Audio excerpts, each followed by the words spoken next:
Hello all, இன்றைக்கி lunch and ஸ்நாக்ஸ்க்கு என்ன ready பண்ணணும்னு பார்க்கலாம். ஃபஸ்ட்டு அரிசி பருப்பு சாதத்துக்கு அரிசி 1 டம்ளர், 1/2 டம்ளர் பருப்பு, இது ரெண்டுத்தையுமே நல்லா ஊற வச்சு 1/2 அன் ஹவர் ஊற வச்சு வச்சுக்கோங்க. நெக்ஸ்ட்டு வந்து ஒரு குக்கர் எடுத்துகிட்டு அதில் ஆயில் அண்ட் கீ ரெண்டுமே போட்டுட்டு கடுகு, ஜீரகம், சோம்பு இது மூணுமே நல்லா பொரிஞ்சோன்னே வெங்காயம் 2 வெங்காயம் போட்டு நல்லா வதக்கிக்கோங்க. நெக்ஸ்ட்டு வந்து பச்சை மிளகா, இஞ்சி பூண்டு வந்து நல்லா இடித்து போட்டுக்கோங்க.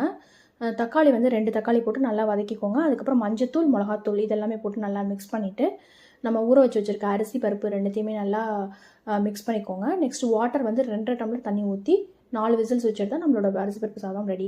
இப்போ வந்து எக் பொரியலுக்கு வந்து நான் ஆயில் போட்டுட்டு வெங்காயம் போட்டு நல்லா வதக்கி எடுத்துக்கிறேன்.